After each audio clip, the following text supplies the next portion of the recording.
Hello दोस्तों, आपका हमारे चैनल में स्वागत है। मैं आज आपको एक आरओ प्लांट के बारे में कुछ जो खामियां आप जनरली करते हैं जिससे आपके प्लांट में नुकसान आपको होता है, उसको बचाने के लिए मैं यह वीडियो बना रहा हूं।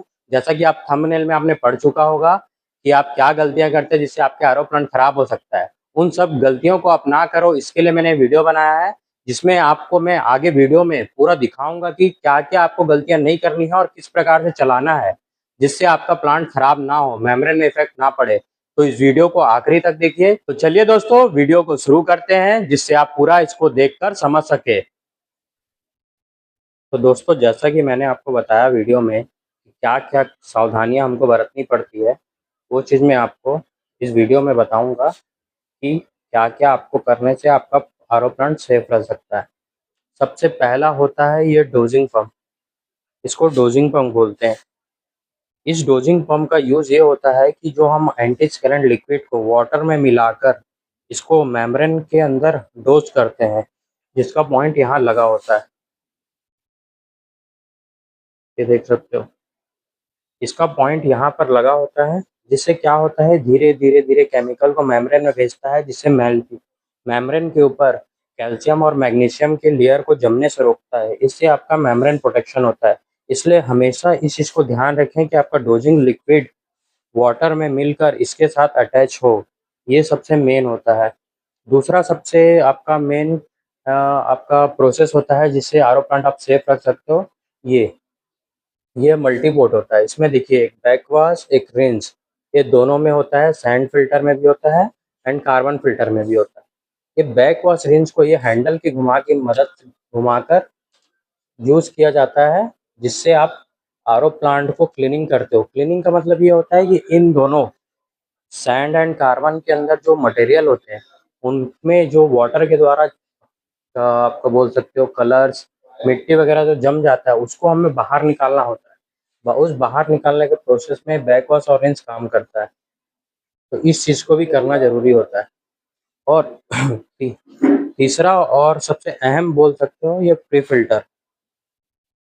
ये प्री फ़िल्टर क्लीनिंग प्रोसेस, इसके अंदर व्हाइट कलर का कैंडल डलता है जिसे 20 चार्ट साइज़ में रहता है, 1000 लीटर प्लांट में। इसको हर 2 दिन में निकाल कर आपको वॉश करना पड़ता है और एक समय के बाद यह इतना काला या ब्राउन हो जाता है कि हमको बदलना ही पड़ेगा। उसको बदलने का रीज़न क्या होता है कि अगर आप नहीं बदलते हैं, उससे आपका वाटर प्रेशर डाउन हो जाएगा, पानी अच्छे से मोटर को नहीं मिल पाएगा, जिससे आपके मेम्ब्रेन में बनने वाला प्रेशर बहुत ज़्यादा हो जाता है, जो मेम्ब्रेन को ख़राब कर सकता है। ये कुछ चीज़ें हैं जो आपको सावधानी बरतनी पड़ती है अपने आरओ प्लांट को ऑपरेट करने के लिए।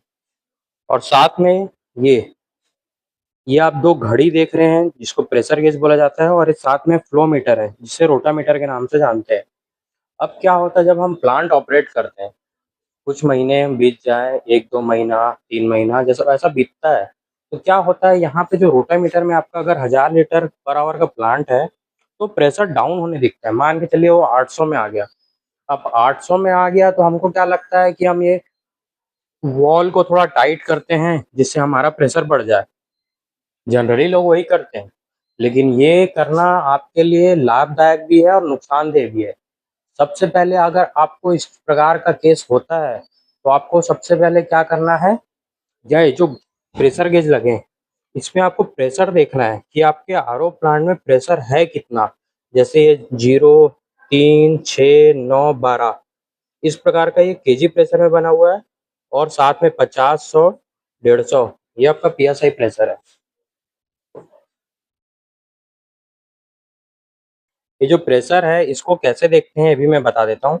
कभी भी अगर आपका आरओ प्लांट है तो इस चीज़ को मेज़र करना है कि हमेशा प्रेशर आपके 6 से 9 के बीच में ही होना चाहिए। अगर आपका प्रेशर मान के चलिए 800 में चला गया, पर आवर 800 आपका फ़िल्टर होके निकल रहा है और आप इस वॉल की सहायता से अगर उसको सेट करके वापस 1000 में लाना चाह रहे हैं, 1000 में, तो इस चीज़ को भी आपको मीटर को देखना ज़रूरी है। कहीं आपने उसको 1000 में लाने के कारण आपका ये प्रेशर 12 केजी प्रेशर में ना चला जाए। अगर ऐसा हो रहा है, तो समझिए आपके प्रेशर सेट करने के कारण मेम्ब्रेन में प्रेशर इंक्रीज़ हो रहा है। क्योंकि जो मेम्ब्रेन की कैपेसिटी होती है, वो मैक्सिमम भी अगर आप यूज़ कर रहे हैं तो 10 केजी सफिशिएंट होता है उसको प्रेशर को फ़िल्टर करने के लिए। और जनरली तो उससे जब स्टार्टिंग नया प्लांट होता है तो 5 केजी में वो आपका 1000 लीटर आउटपुट दे देता है। और वो तो थोड़ा बहुत टीडीएस के कारण भी वेरिएशन आता है।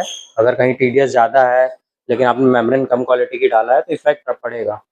तो इस चीज़ को ध्यान देना होता है और कभी भी सेट करना है तो इन 4 चीज़ों की ज़रूर मदद लीजिए। Flow meter, pressure gauge, dosing liquid, dosing pump, multiport valve, इन सबको देख के अगर प्लांट आप ऑपरेट करते हो तो आपका प्लांट लगभग लंबे समय तक चलेगा और आपको मेंटेनेंस कॉस्ट कम पड़ेगा।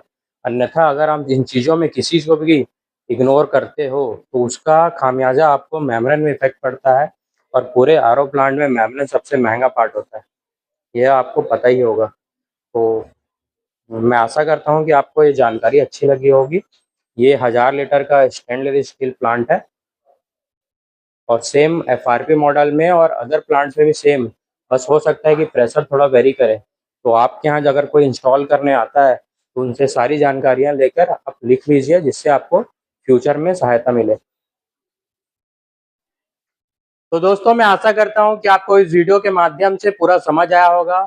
अगर आप इस प्रकार के और वीडियो चाहते हो तो चैनल को लाइक करके और चैनल को सब्सक्राइब कीजिए जिससे इस प्रकार की वीडियो आपको और मिल सके। और आप किसी आरओ प्लांट के बारे में या बॉटलिंग प्लांट के बारे में कोई जानकारी चाहते हैं तो नीचे कमेंट सेक्शन में कमेंट करके भी हमें बता सकते हैं। हम आगामी वीडियोज में उस चीज़ को इंक्लूड करेंगे। तो धन्यवाद।